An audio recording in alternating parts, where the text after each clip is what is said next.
निश्चय बुद्धि होकर के शरीर छोड़ा था या अनिश्चय बुद्धि होकर शरीर छोड़ा? कैसे? युद्ध होता है तो योद्धाएं मरते हैं,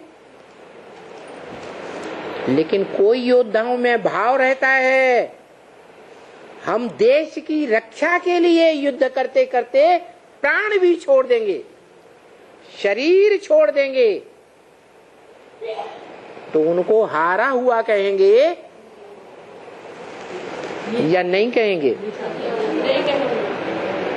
हारा हुआ नहीं कहा जाएगा। क्यों? कि उनका भाव श्रेष्ठ था या खराब भाव था? श्रेष्ठ भाव था।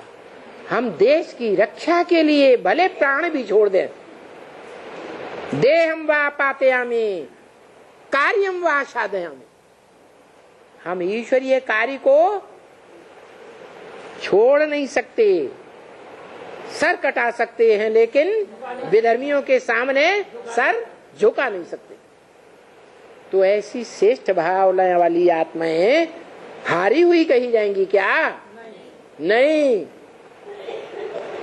वो तो युद्ध में स्थिर कही जाएंगी। शरीर से युद्ध में स्थिर ही होकर के रहेंगी।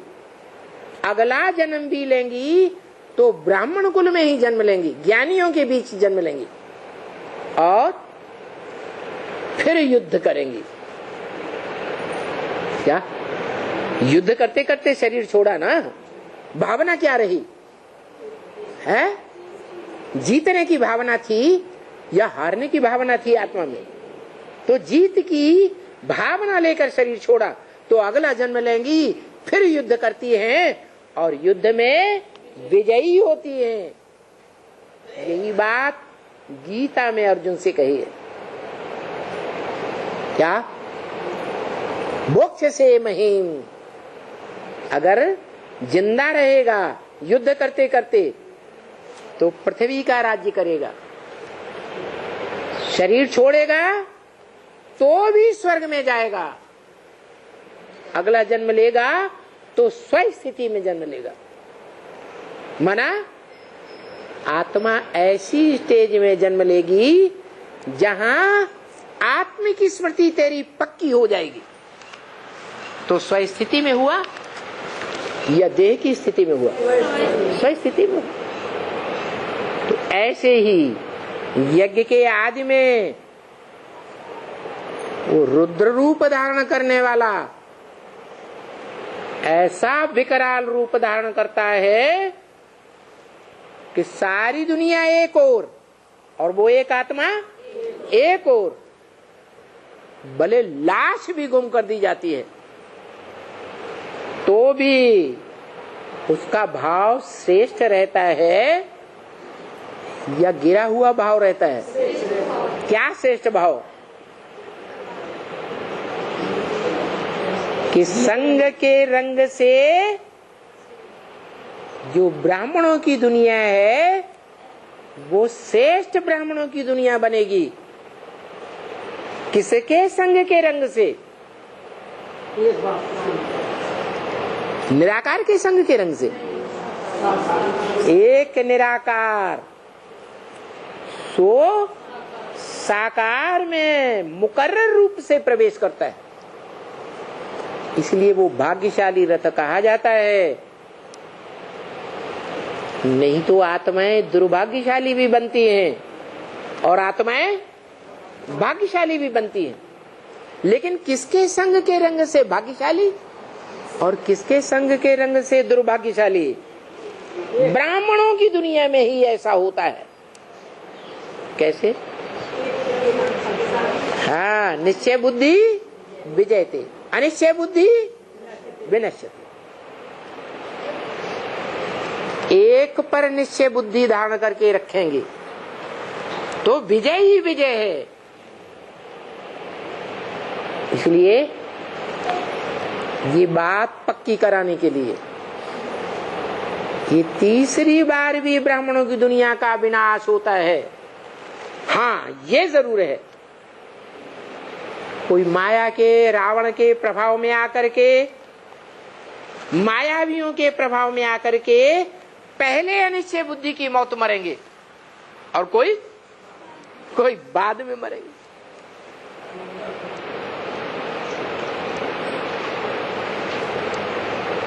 जो सबसे बाद में मरेगा तो ज्यादा पावरफुल हुआ या नहीं है? ज्यादा पावरफुल हुआ। और जो ज्यादा पावरफुल होगा वो आत्मा 8 की लिस्ट में आएगी या नहीं आएगी? आएगी। ऐसे ही नंबरवार 7 और वो 8 आत्माएं अनिश्चय बुद्धि की मौत मरेंगी तो जरूर। ये तो निश्चित है कि एक ही सत्य बचेगा, बाकी कुछ न कुछ परसेंटेज में झूठे हैं, लेकिन फिर भी नंबरवार हैं या एक जैसे हैं?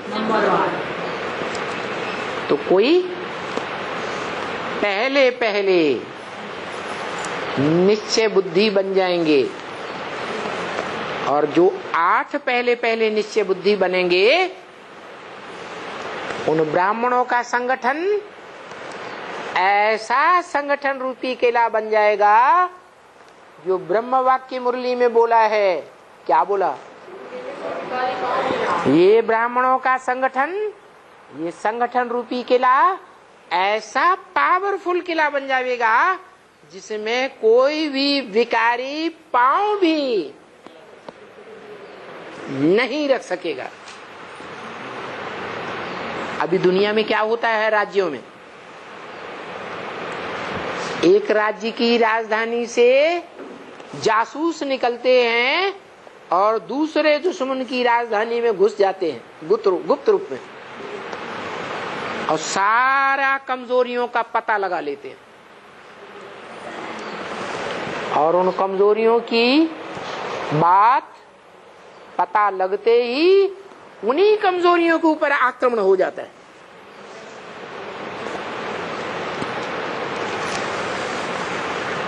चाहे वो आज की गवर्नमेंट का वीरप्पन हो। दक्षिण भारत का एक डकैत था वीरप्पन, 20 साल उसको सरकार पकड़ने की कोशिश करती रही, लेकिन पकड़ नहीं सकी। जब भेदिया पहुंचा दिया तो पकड़ में आ गया। ऐसे ही ओसामा बिन लादेन, क्या नाम दिया? ओ शाम आ गई, सनसेट पॉइंट पर सूर्य के रूप में पार्ट बजाने वाला बेसिक ब्राह्मणों के बीच में सूर्य छिप गया। सनसेट पॉइंट, ओ शामा, ओ शाम आ गई, सूर्य छिप गया। बिन लादेन, बिना लाए दिए नहीं छोड़ूंगा। जो कुछ तुम्हारे पास है, तन मन धन, सब इसी ईश्वरी ज्ञान यज्ञ कुंड में स्वाहा कर दे, नहीं तो छोड़ूंगा नहीं। ऐसा आतंकवादी दुनिया ने माना या नहीं माना है? माना। ब्राह्मणों की दुनिया में भी, बेसिक ब्राह्मणों में खास कोई आतंकवादी है ओसामा बिन लादेन, बेहद का। जो बेसिक ब्राह्मणों को पता चल गया कि वो धमकी दे रहा है, क्या?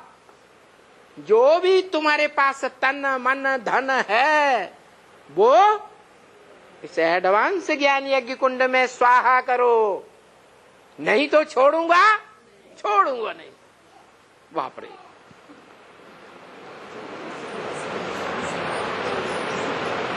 तो ये पकड़ धकड़ किसी राज्य के ऊपर जीत कैसे होती है? ओसामा बिन लादेन वो हद का कैसे पकड़ा गया? अमेरिका ने जासूस घुसेड़ दिए और उन जासूसों के द्वारा आखिरीन उसकी मौत हो गई। वो निमित्त बन गए। लेकिन बाबा क्या कहते हैं? क्या कहते हैं? तुम ब्राह्मणों का ये संगठन रूपी किला ऐसा पावरफुल बन जाएगा जिसमें कोई भी विकारी पांव नहीं रख सकेगा। तो दुनिया के जितने भी राज्य हैं वो विकारियों के हाथ में राजा बने बैठे हैं या निर्विकारी हैं? वो विकारी, उनकी विकारी बुद्धि में से कोई भी ऐसा शख्स नहीं होगा जो इस ब्राह्मणों के संगठन में पांव भी रख सके। ऐसी सशक्त राजधानी, छोटी सी राजधानी भले होगी, जैसे राणा प्रताप की छोटी राजधानी थी। छोटा राज्य था या बड़ा राज्य था? है छोटा राज्य। छोटा राज्य, छोटी राजधानी को देख करके अकबर सम्राट, महान अकबर सम्राट, महानता का टाइटल लेने वाला हिस्ट्री में, और लाखों की तादाद में सेना लेकर बार बार आक्रमण करता था। फिर जीत पाया? है? नहीं जीत पाया। क्यों? क्यों नहीं जीत पाया? क्योंकि संगठन का किला मजबूत था। वो तो था गिरती हुई दुनिया की राजधानी का किला। लेकिन अभी तो हम ब्राह्मण गिरती कला में जा रहे हैं या योग की चढ़ती कला में जा रहे हैं? हमारी याद की प्रैक्टिस बढ़ रही है या घट रही है? याद की प्रैक्टिस तो बढ़ रही है। जो बताया, जब तुम बच्चों की 8 घंटे की याद की प्रैक्टिस हो जाएगी 24 घंटे में, तो तुम बच्चे विजयी होने लगेंगे। तुम्हारा डिस्चार्ज होना बंद हो जाएगा, शक्ति क्षीण होना बंद हो जाएगा। तो अखूट शक्ति है,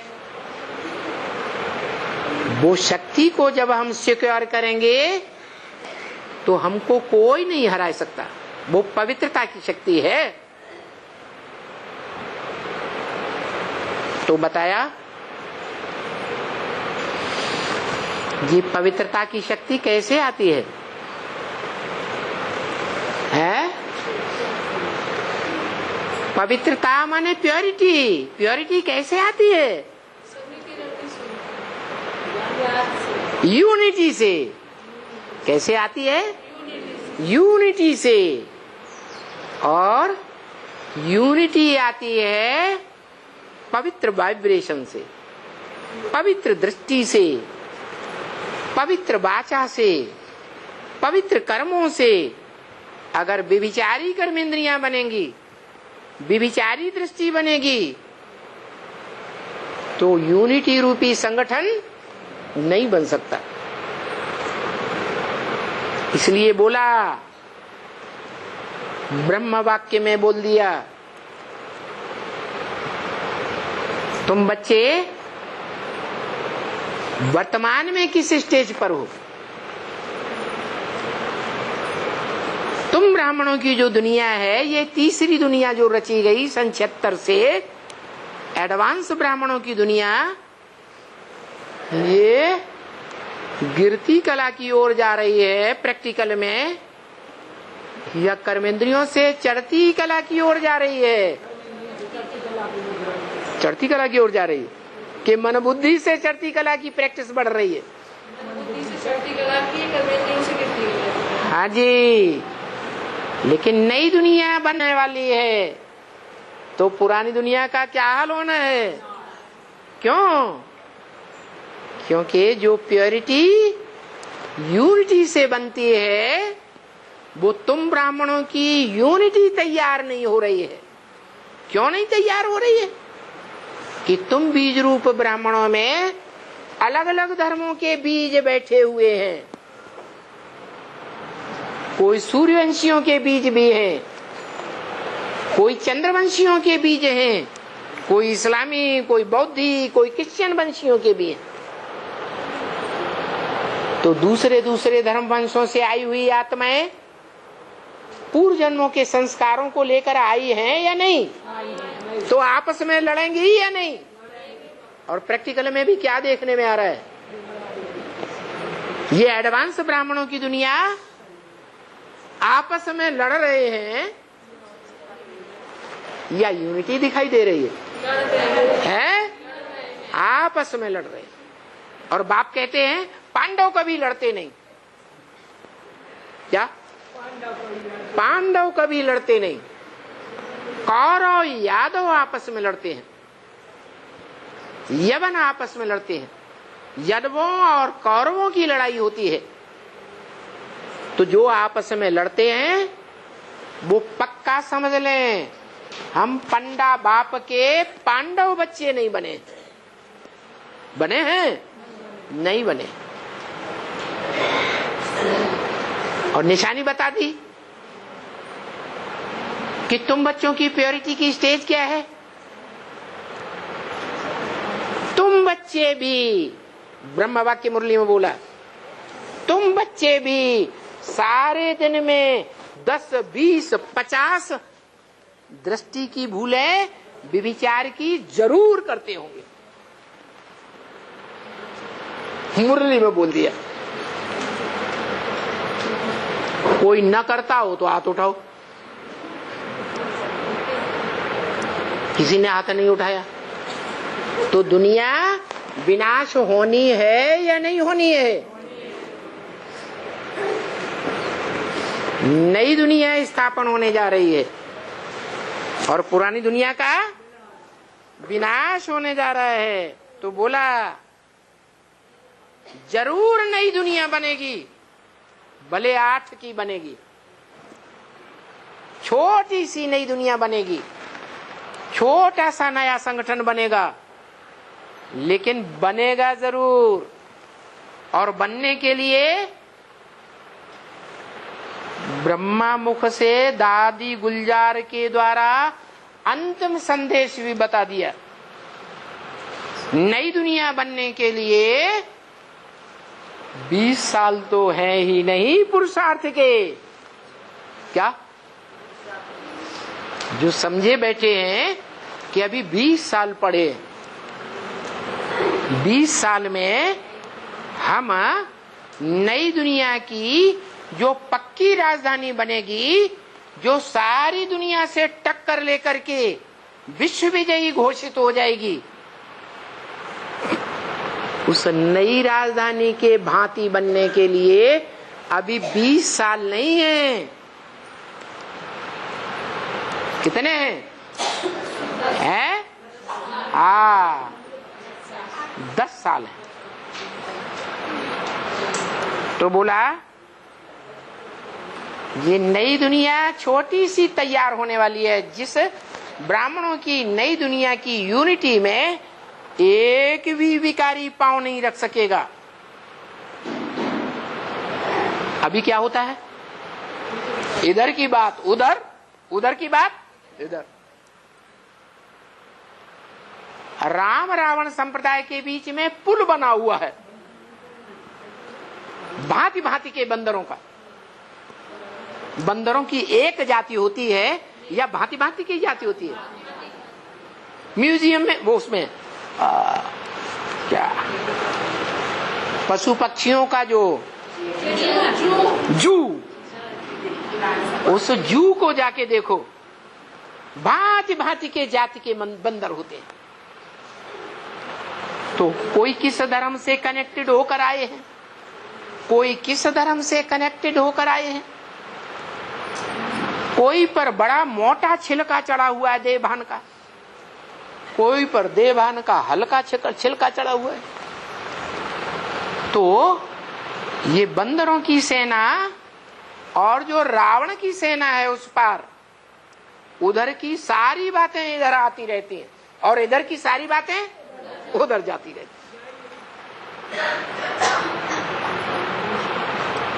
तो बताया ये जो इधर की उधर और उधर की इधर करने वाले, जो दो नाव में पैर रखे हुए हैं,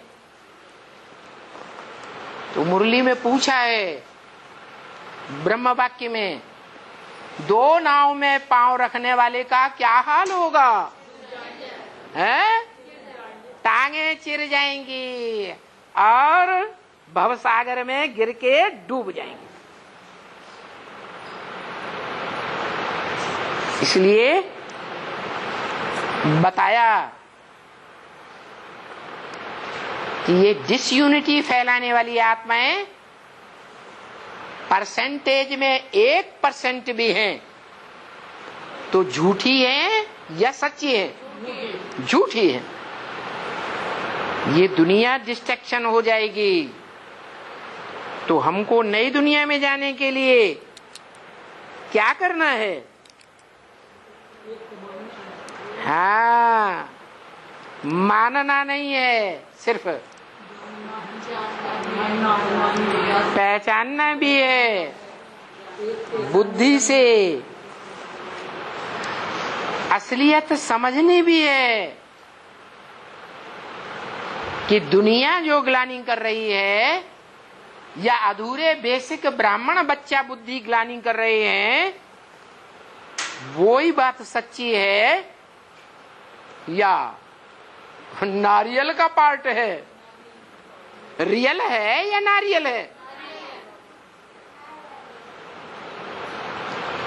तो निश्चय बुद्धि विजयते, लेकिन 100% निश्चय बुद्धि होना चाहिए। परसेंटेज कम होगी तो फेल जरूर होंगे। माया छोड़ने वाली नहीं है। ये पुरानी दुनिया डिस्ट्रक्शन में चली जाएगी। तो हमको नई दुनिया में जाने के लिए क्या करना है? अरे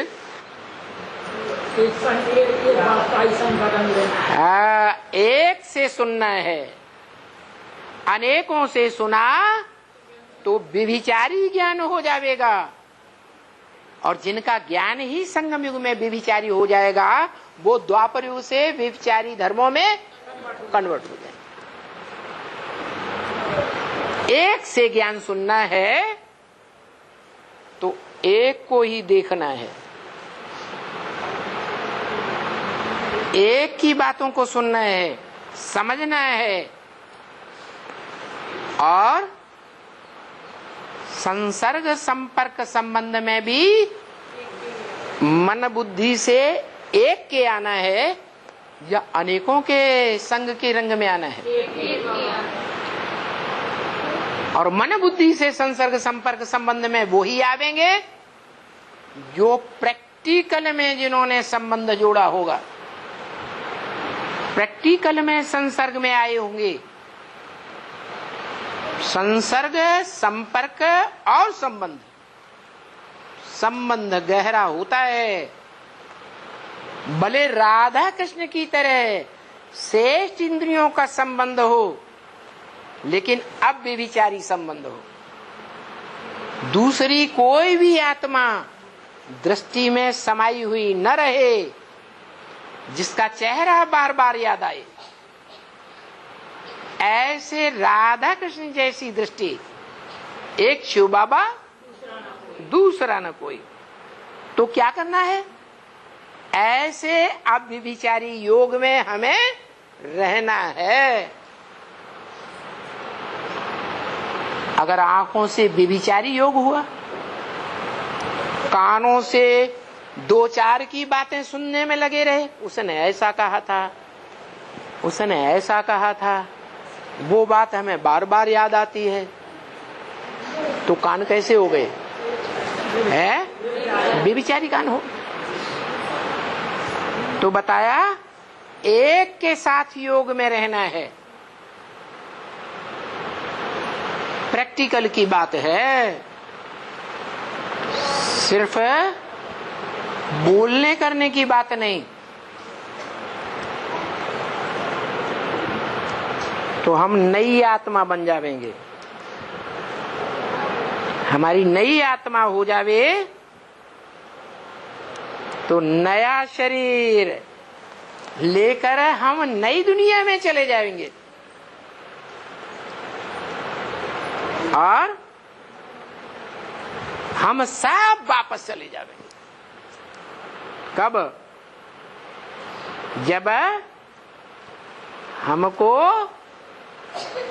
एक का संग का रंग मन बुद्धि में याद रहे, औरों की याद ना आए। ओम शांति।